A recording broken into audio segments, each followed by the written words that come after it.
Elmira, New York, September 1185. My dear Mr. Beecher, my nephew Webster is in Europe making contracts for the memoirs.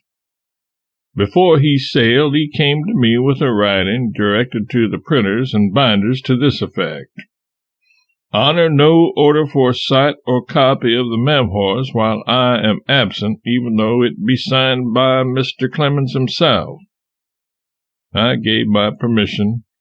There were weighty reasons why I should not only give my permission, but hold it a matter of honor to not dissolve the order or modify it at any time. So I did all of that, said the order should stand undisturbed to the end. If a principal could dissolve his promise as innocently as he can dissolve his written order unguarded by his promise, I would send you a copy of the memoirs instantly. I did not foresee you, or I would have made an exception. My idea, gained from army men, is that the drunkenness and sometimes pretty reckless spring nights ceased before he came east to be lieutenant general. It was while Grant was still in the West that Mr. Lincoln said he wished he could find out what brand of whiskey that fellow used, so he could furnish it to some of the other generals. Franklin saw Grant tumble from his horse drunk while reviewing troops in New Orleans. The fall gave him a good deal of a hurt. He was then on the point of leaving for the Chattanooga region. I naturally put that and that together when I read General O. Howard's article in the Christian Union 3 or 4 weeks ago, where he mentions that the new general arrived lame from a recent accident. See that article? And why not write Howard? Franklin spoke positively of the frequent spreeing in camp in time of war. Captain Grant was frequently threatened by the commandant of his Oregon post with a report to the War Department of his conduct unless he modified his intemperance. The report would mean dismissal from the service. At last the report had to be made out, and then so greatly was the captain beloved that he was privately informed and was thus enabled to rush his resignation to Washington ahead of the report. Did the report go, nevertheless? I don't know. If it did, it is in the War Department now, possibly, and seeable. I got all this from a regular army man, but I can't name him to save me. The only time General Grant ever mentioned liquor to me was about last April or possibly May. He said, "If I could only build up my strength. The doctors urge whiskey and champagne, but I can't take them. I can't abide the taste of any kind of liquor." Had he made a conquest so complete that even the taste of liquor was become an offense? Or was he so sore over what had been said about his habit that he wanted to persuade others, and likewise himself, that he hadn't even ever had any taste for it? It sounded like the latter, but that's no evidence. He told me in the fall of '84 that there was something the matter with his throat, and that at the suggestion of his physicians he had reduced his smoking to 1 cigar a day. Then he added in a casual fashion that he didn't care for that one and seldom smoked it.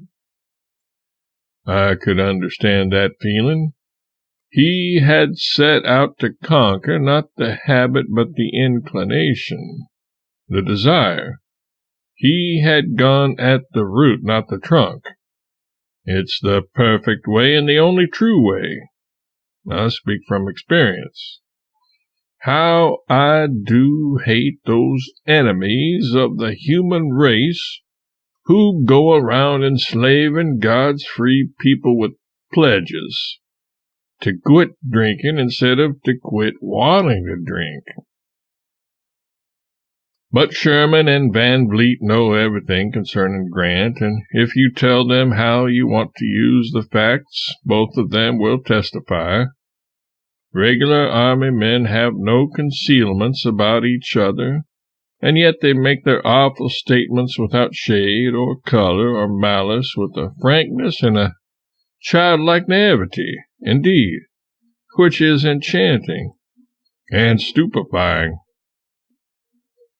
West Point seems to teach them that, among other priceless things, not to be got in any other college in this world. If we talked about our guildmates as I have heard Sherman, Grant, Van Vliet, and others talk about theirs, mates with whom they were on the best possible terms, we could never expect them to speak to us again. I am reminded now of another matter.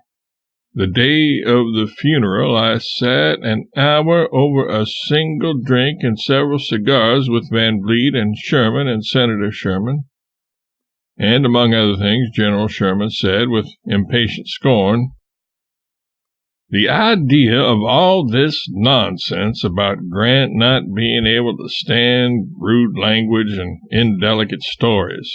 Why, Grant was full of humor and full of the appreciation of it. I have sat with him by the hour listening to Jim Nye's yarns, and I reckon you know the style of Jim Nye's histories, Clemens. It makes me sick, that newspaper nonsense. Grant was no namby-pamby fool. He was a man, all over, rounded and complete. I wish I had thought of it. I would have said to General Grant, put the drunkenness in the memoirs, and the repentance, and reform. Trust the people." But I will wager there is not a hint in the book. He was sore there. As much of the book as I have read gives no hint, as far as I recollect. The sick room brought out the points of General Grant's character, some of them particularly, to wit, his patience, his indestructible equability of temper, his exceeding gentleness, kindness, forbearance, lovingness, charity, his loyalty to friends, to convictions, to promises, half-promises, infinitesimal fractions and shadows of promises.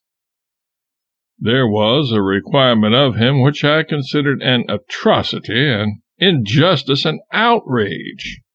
I wanted to implore him to repudiate it. Fred Grant said, "Save your labor, I know him. He is in doubt as to whether he made that half-promise or not, and he will give the thing the benefit of the doubt. He will fulfill that half-promise or kill himself trying." Fred Grant was right. He did fulfill it.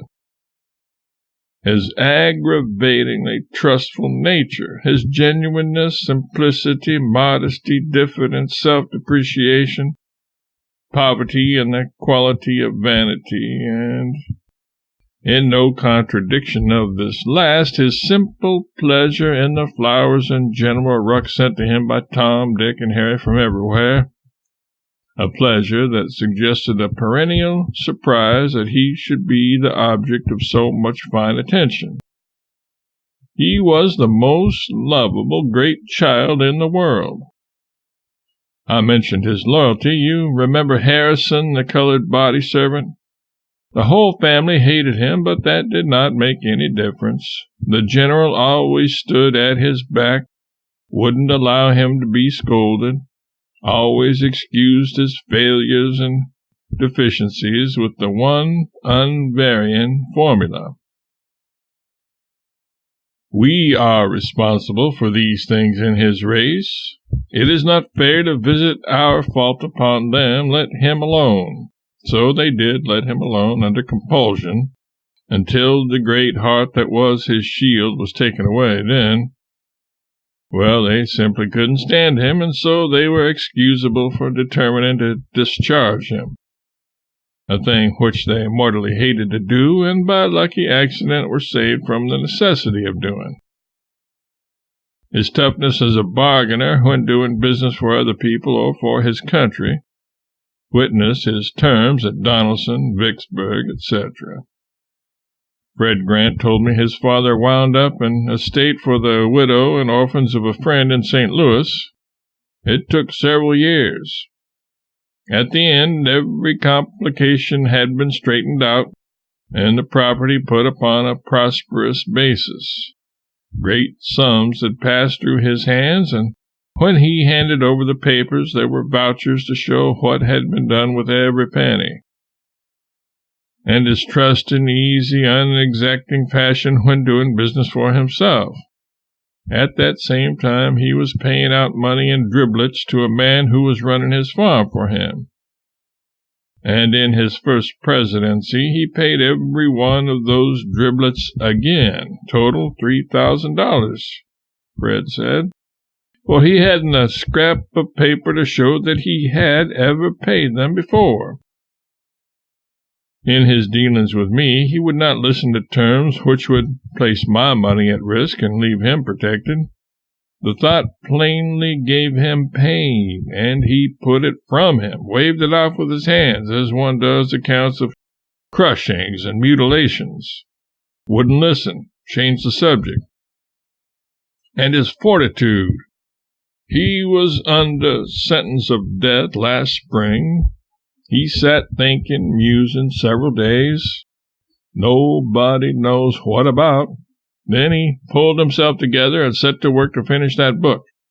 A colossal task for a dying man. Presently his hand gave out.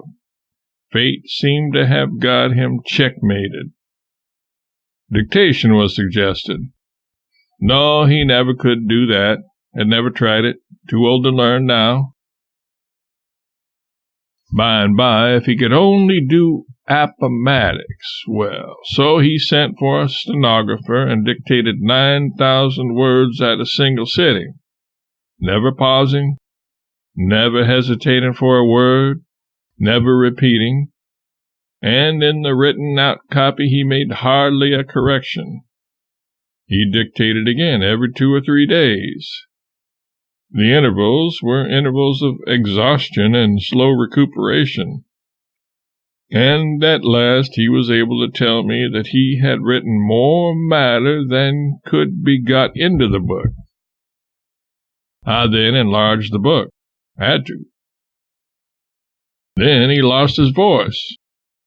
He was not quite done yet, however. There was no end of little plums and spices to be stuck in here and there, and this work he patiently continued, a few lines a day with pad and pencil, till far into July at Mount McGregor. One day he put his pencil aside and said he was done. There was nothing more to do. If I had been there, I could have foretold the shock that struck the world 3 days later. Well, I've written all this, and it doesn't seem to amount to anything, but I do want to help if only I could. I will enclose some scraps from my autobiography, scraps about General Grant. They may be of some trifle of use, and they may not. They at least verify known traits of his character. My autobiography is pretty freely dictated, but my idea is to jackplane it a little before I die some day or other. I mean the rude construction and rotten grammar. It is the only dictating I ever did, and it was most troublesome and awkward work. You may return it to Hartford. Sincerely yours, S. L. Clemens.